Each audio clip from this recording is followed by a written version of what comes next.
નમસ્કાર, હું છું અંજલિ રાવલ અને તમે જોઈ રહ્યા છો ન્યૂ ભારત ન્યૂઝ।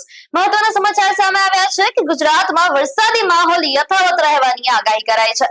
આગામી 24 કલાકમાં ડિપ્રેશન નબળું પડશે અને ડિપ્રેશન વેલ માર્ક્ડ લો પ્રેશરમાં ફેરવાશે। રાજ્યમાં કોઈ જિલ્લામાં વરસાદનું એલર્ટ નથી, પરંતુ દક્ષિણ ગુજરાતમાં હળવાથી મધ્યમ વરસાદની શક્યતા છે। ઉત્તર ગુજરાતમાં પણ વરસાદી માહોલ રહેશે તો સૌરાષ્ટ્ર કચ્છમાં છૂટાછવાયા વરસાદની આગાહી કરાઈ છે। 24 કલાકમાં વરસાદી સિસ્ટમ નબળી પડશે અને મોન્સૂન ટ્રફની અસરથી વરસાદી માહોલ સર્જાશે। રાજ્યમાં સાર્વત્રિક વરસાદની શક્યતા વ્યક્ત કરાઈ છે।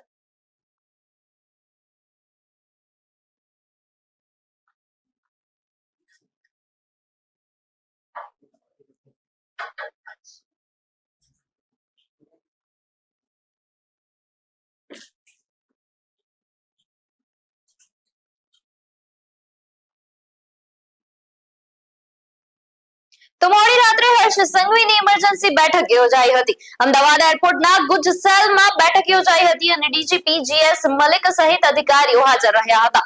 ઉચ્ચ પોલીસ અધિકારીઓ બેઠકમાં ઉપસ્થિત રહ્યા હતા તો સંઘવી પહોંચે એની પહેલા જ અધિકારીઓ એરપોર્ટ પર પહોંચી ગયા હતા। પોલીસ કમિશનર અનુપમસિંહ ગહેલોત પણ ત્યાં હાજર રહ્યા હતા તો દિલ્હીથી પરત ફર્યા બાદ 1 કલાક બેઠક ચાલી હતી। બેઠકનું ચોક્કસ કારણ હજી સુધી સામે આવ્યું નથી।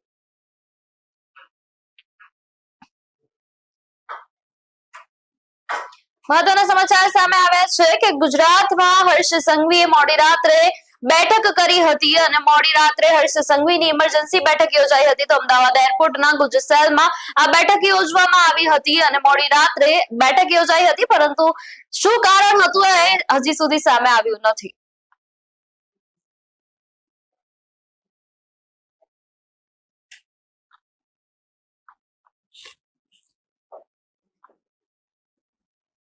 તો ગુજરાતમાં ફરી એકવાર આઈટી વિભાગના દરોડા પાડવામાં આવ્યા છે અને અમદાવાદ સહિત 4 શહેરોમાં એક સાથે દરોડા પાડવામાં આવ્યા છે। અમદાવાદ, ગાંધીધામ, મુન્દ્રામાં એક સાથે કાર્યવાહી કરાઈ છે તો રાજકોટમાં પણ આઈટી વિભાગની તપાસ કરવામાં આવી છે। શિપિંગ કંપની અને 4 સીએ તપાસ હેઠળ છે તો બોગસ ફોર્મ 15 સીબી અંગે તપાસ શરૂ કરવામાં આવી છે। વિદેશમાં નાણાં મોકલ્યાની શંકા છે તો ઇમ્પોર્ટ એક્સપોર્ટના દસ્તાવેજોની તપાસ હાથ ધરાઈ છે। નાણાકીય રેકોર્ડ અને બેંક વ્યવહારો તપાસાયા છે અને મોટા પાયે કર ચોરીની આશંકા વચ્ચે કાર્યવાહી કરવામાં આવી છે।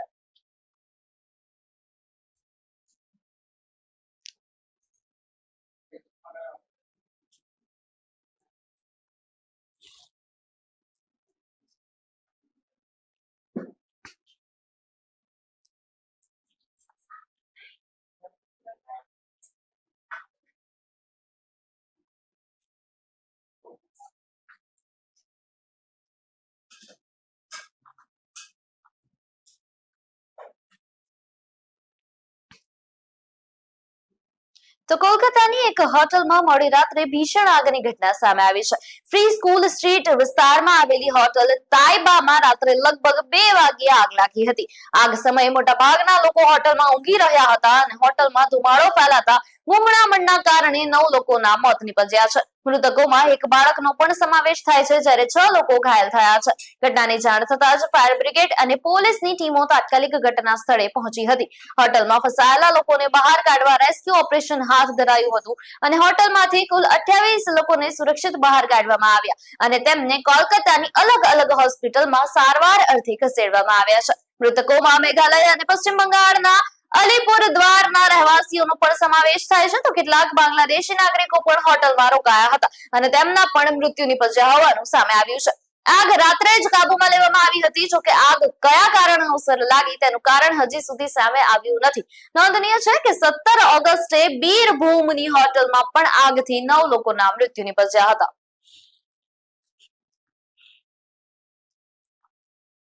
સ્ક્રીન ઉપર તમે જોઈ શકો છો આગની ઘટના બની છે કોલકાતામાં તો મૃતકોમાં બાળકનો પણ સમાવેશ થાય છે અને આગના કારણે 6 લોકો જે છે એમાં ઘાયલ થયા છે અને આ સ્ક્રીન ઉપર તમે જોઈ શકો છો કે ફાયર બ્રિગેડની ટીમ પણ ત્યાં આવી ગઈ છે અને આગ પર કાબુ મેળવવામાં આવ્યો છે। તો મધરાત્રે કોલકાતાની એક હોટલમાં ભીષણ આગ લાગી હતી અને આગમાં 9 લોકોના મૃત્યુ નીપજ્યા હતા એવું જાણવા મળી રહ્યું છે। તો આ કોલકાતામાં આ ઘટના બની છે અડધી રાત્રે, ત્યાં આગ લાગી હતી એક હોટલમાં અને મૃતકોમાં બાળકનો પણ સમાવેશ થાય છે તો 6 લોકો આ આગની ઘટનામાં ઘાયલ થયા છે।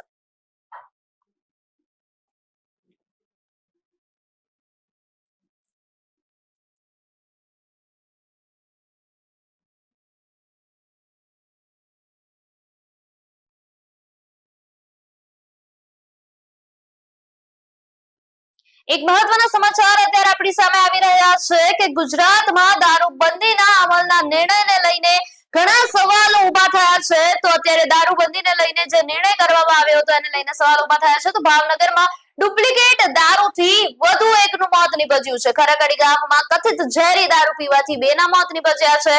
તો ગુજરાતમાં જ્યારે ડ્રાય સ્ટેટ છે ત્યારે દારૂ પીધા બાદ 19 લોકોની તબિયત લથડી ગઈ છે અને દારૂબંધી હોવા છતાં ખબર નહીં દારૂ ક્યાંથી આવે છે અને દારૂબંધીના અમલ સામે અત્યારે ઘણા સવાલો ઉભા થઈ રહ્યા છે. કારણ કે ભાવનગરમાં ડુપ્લિકેટ દારૂથી એક વ્યક્તિનું મૃત્યુ નીપજ્યું છે. તો ખરકડી ગામમાં કથિત ઝેરી દારૂ પીવાથી 2 લોકોના મૃત્યુ નીપજ્યા છે.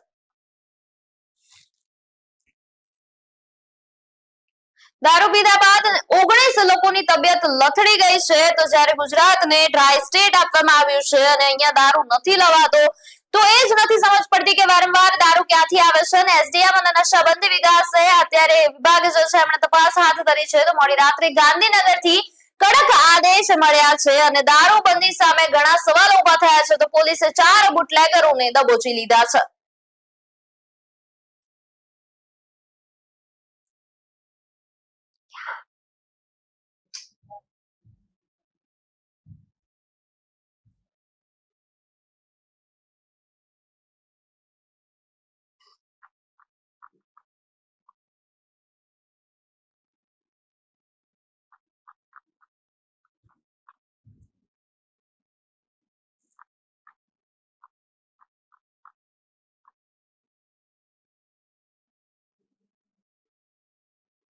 તો ગુજરાતમાં ફરી એકવાર આઈટી વિભાગના દરોડા પાડવામાં આવ્યા છે અને અમદાવાદ સહિત 4 શહેરોમાં એક સાથે દરોડા પાડવામાં આવ્યા છે.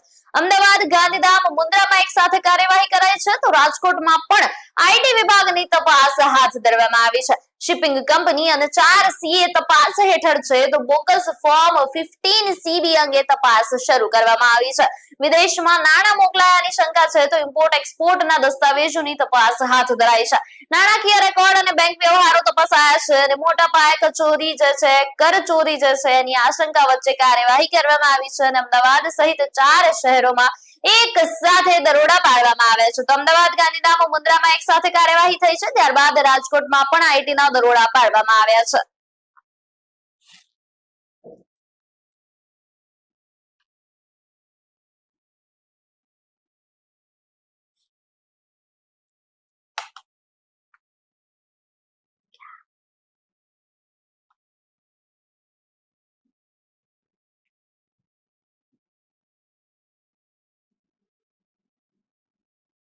તો એક મહત્વના સમાચાર અત્યારે આપણી સમક્ષ સામે આવી રહ્યા છે અને તમે જોઈ રહ્યા છો ન્યૂ ભારત ન્યૂઝ અને મહત્વના સમાચાર આવ્યા છે કે જીએસઆરટીસી નો દૈનિક મુસાફરો માટે મોટો નિર્ણય અત્યારે સામે આવ્યો છે. તો મુસાફર પાસમાં 50% સુધીની રાહત આપવામાં આવી છે. 15 દિવસના ભાડામાં 30 દિવસની મુસાફરી હવે મુસાફરો કરી શકશે. ત્યારે આ મહત્વના રાહતના સમાચાર જીએસઆરટીસી તરફથી સામે આવ્યા છે. માસિક પાસના નિયમોમાં મોટો પ્રજાલક્ષી સુધારો કરવામાં આવ્યો છે અને જે મુસાફરો પાસ સિસ્ટમ યુઝ કરે છે એમના માટે આ મોટો નિર્ણય લેવામાં આવ્યો છે. અને એક રાહતના સમાચાર સામે આવ્યા છે કે મુસાફર પાસમાં 50% સુધી રાહત આપવામાં આવી છે અને 15 દિવસના ભાડામાં 30 દિવસની મુસાફરી કરી શકશો એવું કહેવામાં આવી રહ્યું છે. ત્યારે માસિક પાસના નિયમોમાં મોટો પ્રજાલક્ષી સુધારો કરવામાં આવ્યો.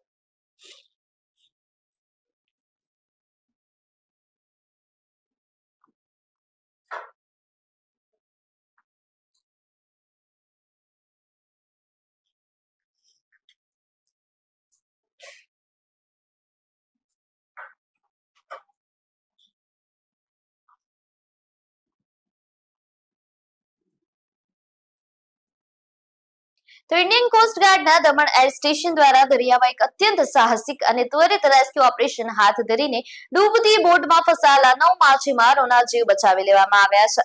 દરિયા વચ્ચે મુશ્કેલીમાં મુકાયેલી બોટમાંથી ઇમરજન્સી ડિસ્ટ્રેસ કોલ મળતા જ કોસ્ટ ગાર્ડનું ચેતક હેલિકોપ્ટર તાત્કાલિક ઘટના સ્થળ તરફ રવાના કરવામાં આવ્યું હતું.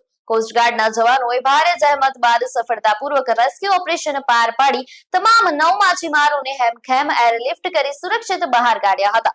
આ પૈકી ઈજા પામેલા 3 માછીમારોને દમણ એર સ્ટેશન ખાતે પ્રાથમિક સારવાર આપ્યા બાદ વધુ તબીબી સારવાર માટે સરકારી હોસ્પિટલ ખાતે ખસેડવામાં આવ્યા છે. તો કોસ્ટગાર્ડની સમયસૂચકતા અને ઝડપી કામગીરીને કારણે દરિયામાં મોટી જાનહાનિ ટળી શકી છે.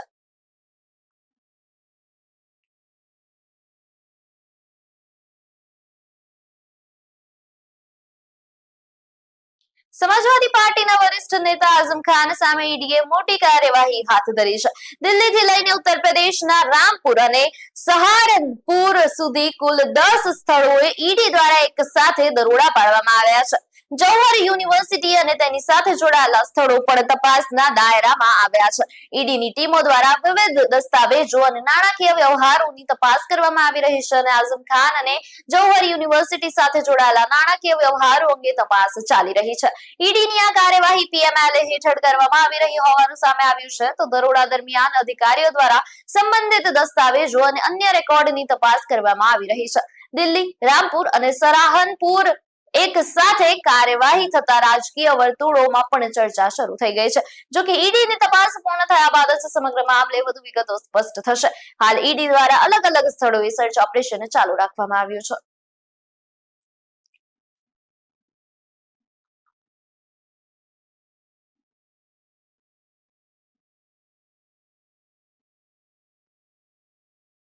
તો પાલીતાણા હોસ્પિટલમાં ભૂગર્ભ પાણીની ટાંકીના કામના બિલ મામલે આરોગ્ય વિભાગે કડક કાર્યવાહી કરી છે. હોસ્પિટલ માટે 2.55 લાખ લીટર ક્ષમતાની ભૂગર્ભ પાણીની ટાંકી મંજૂર કરવામાં આવી હતી. જો કે આરોગ્ય મંત્રી જે છે પ્રફુલ્લ પાનસેરિયાની હોસ્પિટલ મુલાકાત દરમિયાન સ્થળ પર ટાંકીનું કામ થયેલું ન હોવાનું સામે આવ્યું છે. તેમ છતાં ટાંકી માટે ₹50.43 લાખનું બિલ મંજૂરી માટે વડી કચેરીમાં રજૂ કરવામાં આવ્યું હતું. મામલો સામે આવ્યા બાદ આરોગ્ય મંત્રીએ તાત્કાલિક સંબંધિત અધિકારીઓ સાથે વિડીયો કોન્ફરન્સ દ્વારા બેઠક યોજી સમગ્ર પ્રક્રિયાની સમીક્ષા કરી હતી. બિલ રજૂ કરવાની પ્રક્રિયામાં જવાબદારી નિભાવનાર ઇન્ચાર્જ કાર્યપાલક ઇજનેર મેહુલ દવે અને નાયબ કાર્યપાલક ઇજનેર એનવી કાલિયા સામે પોલીસ ફરિયાદ નોંધવા સૂચના આપવામાં આવી છે. ગુજરાતના આરોગ્ય વિભાગ દ્વારા પીઆઈયુ દ્વારા અનેક હોસ્પિટલ, પીએચસી, સીએચસી સેન્ટર રિપેરિંગના કામો ચાલે છે. પાલીતાણા સરકારી હોસ્પિટલમાં 2.5 લાખ લીટરની ભૂગર્ભ ટાંકી મંજૂર કરીને અમે વર્ક ઓર્ડર આપ્યો હતો અને મારી સરપ્રાઇઝ વિઝિટમાં પણ મેં આ ટાંકી જોવા, ભૂગર્ભ 2.5 લાખ લીટરની ટાંકી જોવાનો આગ્રહ રાખ્યો. ત્યારે ત્યાંના તંત્રને ખબર ન હતી કે અમારે અહીંયા ટાંકી નથી બની, પરંતુ ત્યાંના એન્જિનિયર કાર્યપાલક મેહુલ દવે અને નાયબ કાર્યપાલક ઇજનેર એવી કાલિયા દ્વારા અહીંયા બિલ પાસ કરવા માટે એજન્સી ધર્મનંદન કન્સ્ટ્રક્શન સાથે મેળાપણી કરી 2.5 લાખ લીટરની ટાંકી બનાવી જ નથી અને બિલ મંજૂરી કરવા માટે જ્યારે અહીં આવ્યું ત્યારે અમારા પીઆઈયુ વિભાગના અધિકારીશ્રીઓ મારા વિઝિટમાં પણ મેં આ ટાંકી ક્યાંય જોઈ ન હતી. સંપૂર્ણ તપાસ કરતા ત્યાં ટાંકી બની જ નથી અને 55-56 લાખનું બિલ અહીંયા મંજૂર કરવા માટે આ બંને એન્જિનિયરો અને ધર્મનંદન કન્સ્ટ્રક્શન સાથે મળીને જ્યારે આ કૌભાંડ રચ્યું છે ત્યારે કાર્યપાલક ઇજનેર અને નાયબ કાર્યપાલક ઇજનેર બંનેને ફરજ મોકૂફી આજે કરી દેવામાં આવી છે. એમને સસ્પેન્ડ કરી દેવામાં આવ્યા છે. ધર્મનંદન કન્સ્ટ્રક્શન કંપનીની પર બ્લેકલિસ્ટ કરી દેવામાં આવી છે ને ધર્મનંદન કંપની, મેહુલ દવે અને એનવી કાલિયા આ ત્રણેય પર પોલીસ કેસ કરવાની મેં મારા વિભાગને સૂચના આપી છે. માટે બધી જ જગ્યા પર ચાલતા કામોમાં કોઈ પણ ગુણવત્તામાં કંઈ પણ કચાશ કરશે તો પણ દંડ થશે અને સસ્પેન્ડ થશે, બ્લેકલિસ્ટ થશે અને જેઓ બનાવીને આ રીતનું કૌભાંડ કરી રહ્યા છે એમને પણ દંડ આપવામાં આવી રહ્યો છે. ત્યારે આજે અમારી ટીમ કોઈ એવું ન સમજે કે નાના વિસ્તારની અંદર ચાલેલી કામગીરી એમ જ ચલાવી લેશું. અમે ગમે ત્યાં સરપ્રાઇઝ વિઝિટમાં જશું, આવું ગોતીશું અને અમે સરકારના પાયે સમાજ લોકોના પાયે પૈસાનો હિસાબ અમે આ લોકો પાસે માંગીશું. ગરીબ દર્દીઓ માટેની સવલતમાં આટલી મોટી એ ખરાબ વૃત્તિના લોકો જ્યારે આવું કામગીરી કરતા હોય ત્યારે સરકાર પણ સખ્ત એક્શન લેશે ને લેશે. હજી જે સારી કામગીરી કરે છે ને એનું અભિનંદન પાઠવું, પરંતુ બિલકુલ બનાવવાનું 2.5 લાખ લીટરની પાણીની ટાંકી બનાવ્યા વગર જ બિલ મૂકવું આ તો ગંભીર એમનું કૃત્ય છે. આમને પોલીસ કેસ પણ કરવામાં આવશે, સસ્પેન્ડ પણ કરી દેવામાં આવશે અને બ્લેકલિસ્ટ કરી દેવામાં આવશે.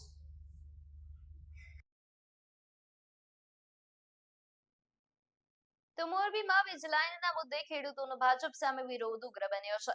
મંત્રી કાંતિ અમૃતિયાના ગામ બાદ હવે પૂર્વ કેન્દ્રીય મંત્રી મોહન કુંડારિયાના ગામ નીચી કરવામાં આવ્યો છે. નીચી માંડલમાં પણ ખેડૂતો દ્વારા વિરોધ કરવામાં આવ્યો છે અને વીજ લાઈન મુદ્દે ખેડૂતોની માંગણી મુજબ પરિપત્ર જાહેર કરવાની માંગ કરવામાં આવી છે.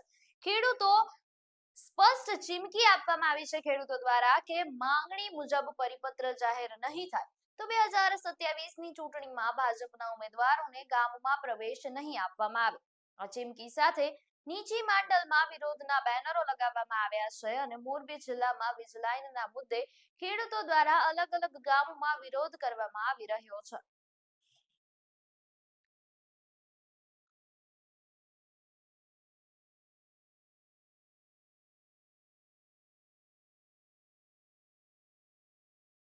અમદાવાદ મ્યુનિસિપલ કોર્પોરેશનના ફૂડ સેફ્ટી વિભાગ દ્વારા નાગરિકોના આરોગ્ય સાથે ચેડા કરતા ખાદ્ય વેપારીઓ સામે કડક કાર્યવાહી હાથ ધરવામાં આવી છે. ઇસનપુર વિસ્તારમાં આવેલા શ્રી જય જલારામ ખમણ હાઉસ ખાતે ફૂડ વિભાગની ટીમે તપાસ હાથ ધરી હતી અને આ દરમિયાન ખાદ્ય પદાર્થો તળવા માટે વપરાતા કુકિંગ ઓઇલની ટોટલ પોલાર કમ્પાઉન્ડ ચકાસણી કરવામાં આવતા તે નિયત મર્યાદા કરતા ઘણું વધારે એટલે કે 39.5% જેટલું ચિંતાજનક નોંધાયું હતું. FSSAI ના નિયમો અનુસાર ખાદ્ય ઉપયોગ માટે તેલમાં TPCની મહત્તમ માન્ય મર્યાદા 25% છે. તેલને વારંવાર ઉકાળવાથી ઓક્સિડેશન અને હાઇડ્રોલિસિસ જેવી પ્રક્રિયાઓને કારણે તેમાં ઝેરી અને હાનિકારક પોલાર કમ્પાઉન્ડ્સનું પ્રમાણ વધી જાય છે, જે માનવ સ્વાસ્થ્ય માટે અત્યંત જોખમી સાબિત થાય છે. નિયમોના ખુલ્લેઆમ ઉલ્લંઘન બદલ તંત્ર દ્વારા આ એકમને સીલ કરી દેવામાં આવ્યો છે અને આ સાથે AMCએ તમામ ખાદ્ય એકમોને વપરાયેલું તેલ ફરી ઉપયોગમાં ન લેવા તેમજ તેનો યોગ્ય નિકાલ જે છે એ કરવા માટે આદેશ આપવામાં આવી છે.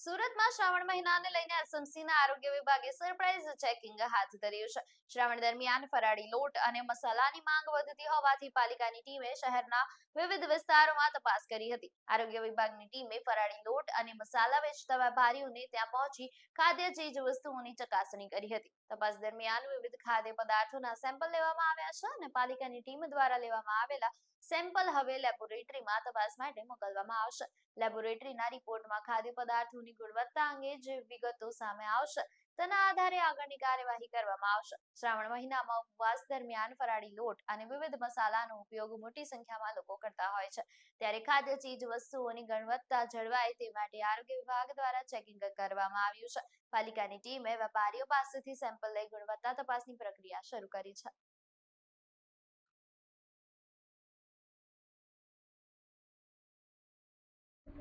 આજરોજ શ્રાવણ મહિનામાં બધા ફરાળી વસ્તુઓ ખાતા હોય છે તો સુરત મહાનગરપાલિકામાં આરોગ્ય અધિકારીના માર્ગદર્શન હેઠળ સમગ્ર સુરત શહેરમાં જે ફરાળી વસ્તુઓ વેચતા હોય જેમ કે ફરાળી લોટ છે બધા તેમને ત્યાંથી આજે નમૂના લેવાની કામગીરી હાથ ધરવામાં આવી છે. રાજગરાનો લોટ, મોરિયો, સિંગોડાનો લોટ જે બધું ફરાળમાં ખવાતું હોય તે વાનગીઓના આજે નમૂના લેવામાં આવશે. રિપોર્ટ આમ તો 14 દિવસમાં હોય છે ફૂડ સેફ્ટી સ્ટાન્ડર્ડ એક્ટના નિયમ પ્રમાણે, પણ જેમ બને એમ જલ્દી રિપોર્ટ આપશે. શું કાર્યવાહી કરવામાં આવશે? જો ધારાધોરણ મુજબ ફૂડ સેફ્ટી સ્ટાન્ડર્ડ એક્ટના ધારાધોરણ મુજબના નહીં મળે તો તેમના પર ફૂડ સેફ્ટી એક્ટ પ્રમાણે કામગીરી કરવામાં આવશે.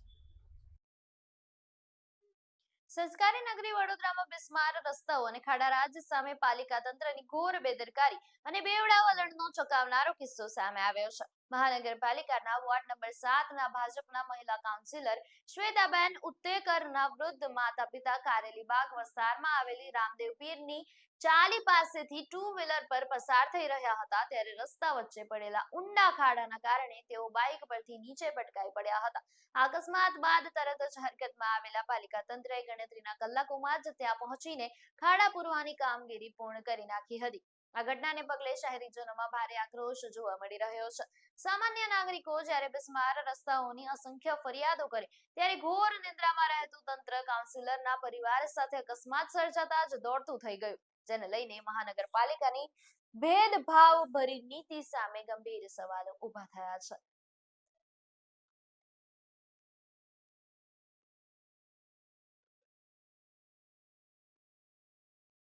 અમદાવાદના સોલા વિસ્તારમાંથી અંધશ્રદ્ધા વટાવતી શરમજનક ઘટના સામે આવી છે. ભૂત પ્રેત ભગાડવાની વિધિ કરવાના નામે એક નરાધમે સગીરા સાથે વારંવાર દુષ્કર્મ આચર્યું હોવાનો પર્દાફાશ થયો છે.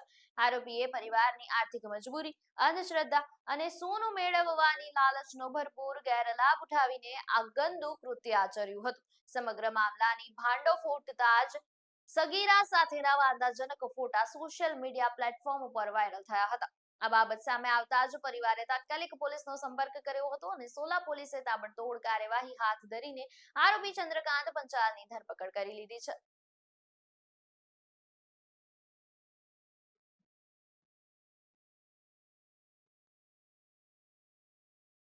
સમાચારમાં હાલ માટે બસ આટલું જ. વધુ સમાચાર માટે જોડાયેલા રહો ન્યૂ ભારત ન્યૂઝ સાથે. નમસ્કાર.